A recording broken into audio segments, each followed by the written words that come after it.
हम बात कर रहे हैं क्वाड ट्रीज की। क्वाड ट्रीज, थोड़ा बैकग्राउंड देखते हैं इसका कि क्वाड ट्रीज हैं क्या।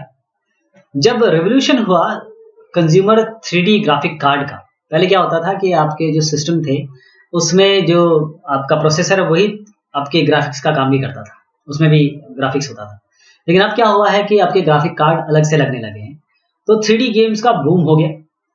और इसमें क्या हुआ कि जो इंडोर एनवायरनमेंट है, इंडोर एनवायरनमेंट, इसके बाद आउटडोर एनवायरनमेंट। इंडोर एनवायरनमेंट में आपके पास सीढ़ियां थी, आपके पास डोर्स थे, ऐसे कुछ प्री डिस्क्राइब्ड चीजें थी। लेकिन जब आउटडोर एनवायरनमेंट भी 3D गेम्स में दिखाने लगे, तब क्या, तो जैसे ही आप आउटडोर्स में आए तो आपके पास कोई स्टेयर केसेस, जैसे मैंने बताया, कोई नेक्स्ट लेवल तो था नहीं, और डोर और वॉल जो आपको ब्लॉक कर रहे हैं व्यू को, ऐसा तो था नहीं। बाहर के जब व्यू थे, जब आउटडोर एनवायरनमेंट में आप गए, तो आउटडोर एनवायरनमेंट माइल्स तक जाता है, वहां कोई रिस्ट्रिक्शन नहीं, माइल्स तक जा रहा है वहां पर। तो जो ज्योमेट्री है वो अपने आप में फिनोमिनल है। और कैसे आप किया जाए, क्या स्टेप लिया जाए कि इस फिनोमिनल चीज को रोका जाए, या फिर किसी तरीके से इनको हैंडल किया जाए। रोकना तो नहीं है, इनको हैंडल करना है। यहाँ पर क्वाड ट्रीज है। अब आप ये डायग्राम देखिए, ये जो डायग्राम है इस तरीके से समझिए आप कि ये एक्स एक्सिस है, ये जेड एक्सिस है, और ये मान लीजिए वाई एक्सिस है।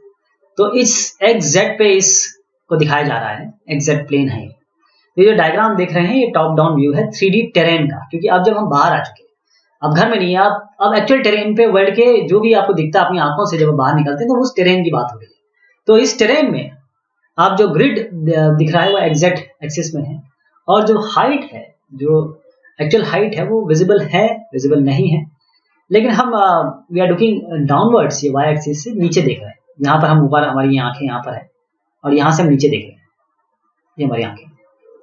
अब आप ये इमेजिन करिए कि आपका जो टेरेन है वो एक बड़ा सा ग्रिड है, ये पूरा एक टेरेन है आपका, यानी जो भी चीज आपको दिख रही है वो टेरेन में है, और ये एग्जैक्ट प्लेन में है। तो एक बार एक फिगर को देखिए, और आप यहाँ पर आपका व्यूइंग फ्रस्टम है। व्यूइंग फ्रस्टम का मतलब ये होता है कि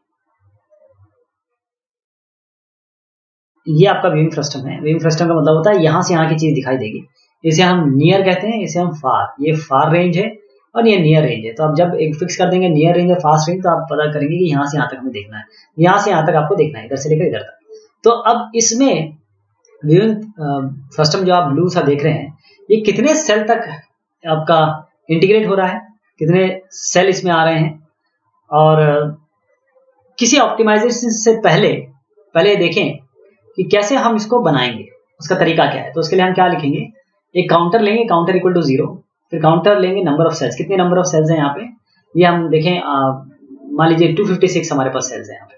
हर एक को गिने डब्बों को, तो 1 2 3 4 5 6 7 8 9 10 11 12 13 14 15 16, 16 बाय 16। तो 16 बाय 16 हमारे पास है। तो कितने हो गए, 256, कुल मिला के 256 हो गए। तो हम 256 0 से लेकर 255 तक जाएंगे, या 256 तक जाएंगे क्योंकि लेस देन है, और यहाँ पर हम हर एक सेल को ड्रॉ कर देंगे। ये तो तरीका होता है, अगर ऑप्टिमाइजेशन नहीं होता तो हम सबको ड्रॉ कर देते एक बार में, सारे डब्बों में। और हर एक सेल, जैसे मैंने बताया 16 बाय 16 सेल्स देख रहे हैं आप, और हर एक सेल जो होता है ना, वो सेल की तरह नहीं दिखता है, क्योंकि आप जब 3D में दिखा रहे हैं तो यहाँ पर क्या है आपका, ऐसे ट्राइंगल्स में होगा, ये इस तरह के ट्राइंगल्स में। हम 3D में तो ट्राइंगल या पॉलीगन को ही यूज करते हैं दिखाने के लिए। तो वेस्टेज कितना हो गया, केवल 5 सेल अगर आप देखें तो केवल एक यहाँ पर 5 सेल जो व्यूइंग फ्रस्टम में आ रहे हैं आपके। इस व्यूइंग फ्रस्टम में कितने हैं, देखिए, एक, ये 2, ये 3, ये 4 और ये 5। ठीक, अगर मान लीजिए इसको हटा देते हैं तो ये भी आ रहा है, तो ये 5 एक तरीके से मान सकते हैं, 5 सेल है या 6 सेल, चलिए 5 मान के चलते हैं। 5 सेल आपको दिखाने हैं, और आप 256 तक पूरे किसको चला रहे हैं, पूरे के पूरे आप अपने लूप को चला रहे हैं। तो हर एक सेल को हम देखेंगे कि वो उसमें आ रहा है कि नहीं आ रहा है, और फिर हम दिखाएंगे। तो अगर हम ये चेक कर लें कि देखिए साहब, हम केवल उसको देखना चाहते हैं कि जो सेल्स आ रहे हैं उन्हीं को देखें, बाकी सब कुछ छोड़ें, तो आप क्या करेंगे, केवल एक यहाँ पर चेक लगा देंगे कि क्या सेल उस फ्रस्टम में है कि नहीं। जो 5 सेल मैंने आपको बताया जो उस फ्रस्टम में आ रहे हैं वो है कि नहीं, वो अगर होंगे तो हम दिखा देंगे। अगर सेल अपने फ्रस्टम में है तो हम ड्रॉ कर देंगे। तो हम किसको दिखा रहे हैं, 5 को। 5 256 से हम 5 पे आ गए। एक्चुअली 200 इन क्या बने, 5 को 256 से माइनस करिए 256 को 5 से, तो कितने हुए 251, यानी कि 251 सेल्स हमने बचा ली। लेकिन ये भी इनएफिशिएंट है। क्यों इनएफिशिएंट है? क्योंकि यहाँ पर देखिए आप इस जगह पे हैं, यहां से लेकर यहां तक इनकी कोई वैल्यू है, इनको दिखाना है, इनकी तो जरूरत ही नहीं है। Are they required? ये तो रिक्वायर्ड ही नहीं। तो यहां पर आप इनकी भी चेकिंग करें, यानी कि जब आप सेल इज इन सिस्टम तो हर एक सेल को चेक तो कर ही रहे हैं ना। तो इन सब सेल जो यहाँ पर आएंगे ही नहीं, जो इस सिस्टम के आसपास भी नहीं, ना यहाँ है ना यहाँ है, तो इनको हम क्यों चेक कराएं? तो इनएफिशिएंसी तो अभी भी है। तो अब जो आपने देखे 144 सेल बनते हैं, ये वाले जो अभी मैंने आपको दिखाए वो 144 सेल है। अब उनको हम क्यों यूज करें, उनको क्यों उस फॉर के लूप में चेक कराएं कि ये है कि नहीं? तो इसलिए हम क्या करेंगे, हम क्वाड्री, अब यहां पर आता है क्वाड्री क्या करेगा, ये टेक्स द टेरेन। अब वो पूरे टेरेन को लेके क्वाड्री क्या करेगा, उसको डिवाइड करेगा 4-4 भाग में, और 4-4 भाग करता रहेगा जब तक हम एक पिक्सल या एक ब्लॉक तक ना पहुंच जाए। जो आपकी 16x16 में एक ब्लॉक पहुंचे वहां तक ना पहुंच जाए। जैसे हमने ये पूरा का पूरा जो फिगर था, इसको ध्यान से देखिएगा क्योंकि आगे जो डिस्कशन है वो इन्हीं पे है। नंबर याद रखिएगा, ये आपने डिवाइड किया, इसको 2 नंबर दे दिया, 3 नंबर, 4 नंबर, 5 नंबर, 1 नंबर हमने दे रखा है रूट को, तो इसलिए 2 3 4 5। फिर हम क्या करेंगे, इसको और डिवाइड कर देते हैं। चलिए 2 को और डिवाइड कर दीजिए 4 भाग में, तो हम 2 को और डिवाइड कर देते हैं 6 7 8 9। अब 4 भाग में हर को 4 भाग में डिवाइड कर रहे हैं, और डिवाइड कर दीजिए इसको, इस वाले को ले लीजिए 6 वाला, इसको और 4 भाग में डिवाइड कर दीजिए, तो 10 11 12 13, और इस 10 वाले को लेके और डिवाइड कर दीजिए 4 को, तो ऐसे हो जाएगा 14 15 16 17। तो कहां तक आप पहुंच गए, यहाँ इस लेवल तक पहुंच गया, एक एक सेल पे आ गया। तो हम एक बार अपने डिवाइड कर दिया और उस लेवल तक चले गए जहां तक हम बोलते हैं चलिए यहाँ इस सेल तक हम जाएंगे। तो सारे ट्री को हमने डिवाइड कर दिया।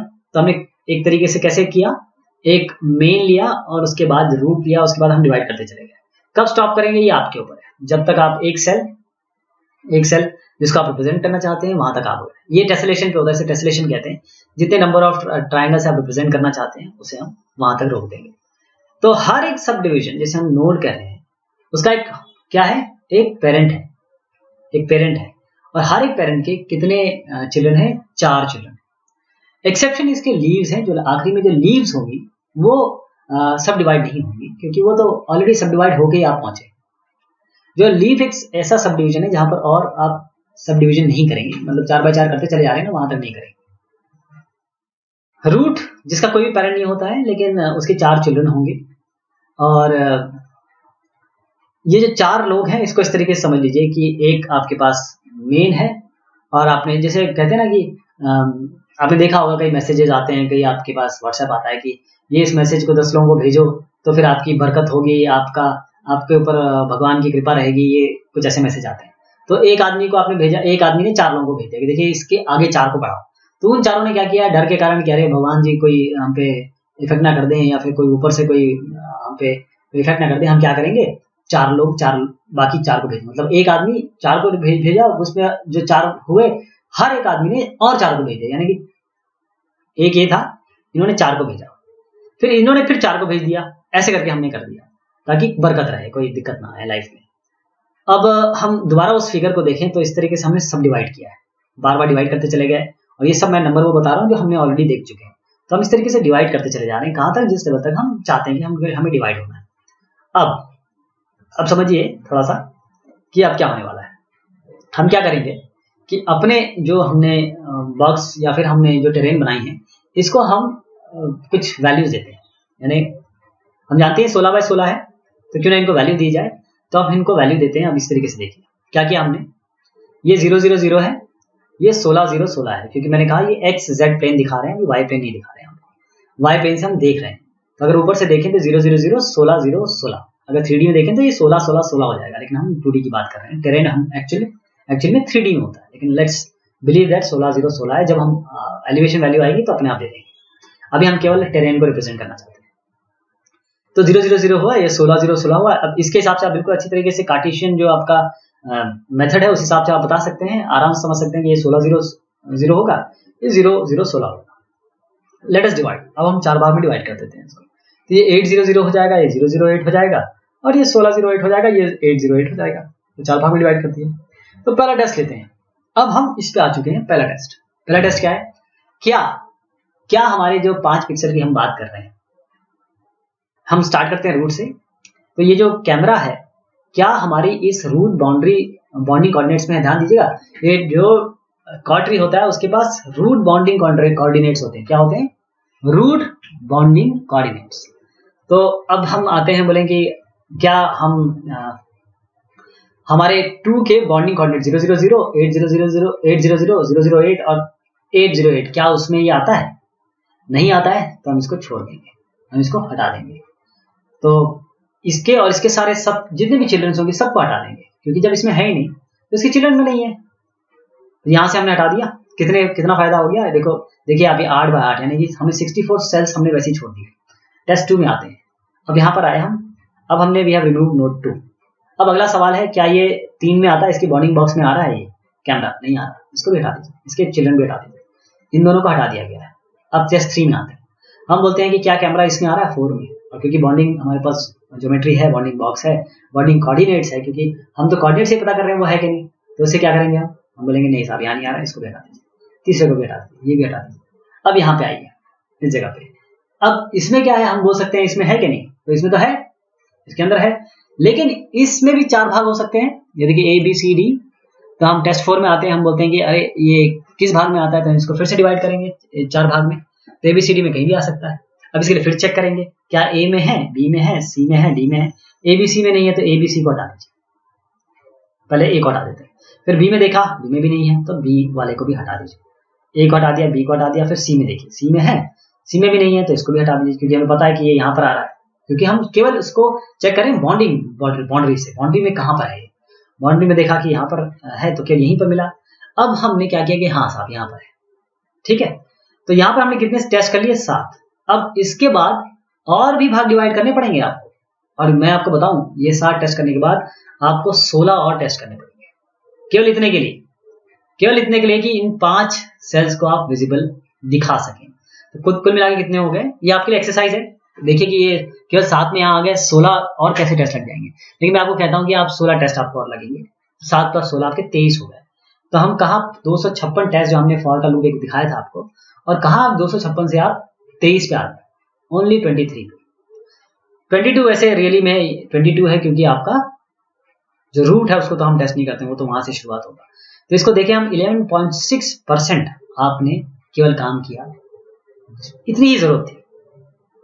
बाकी जो एक्स्ट्रा मेहनत हो रही थी, जो 256 सेल पूरे जा रहे थे, वो सब करने की जरूरत नहीं।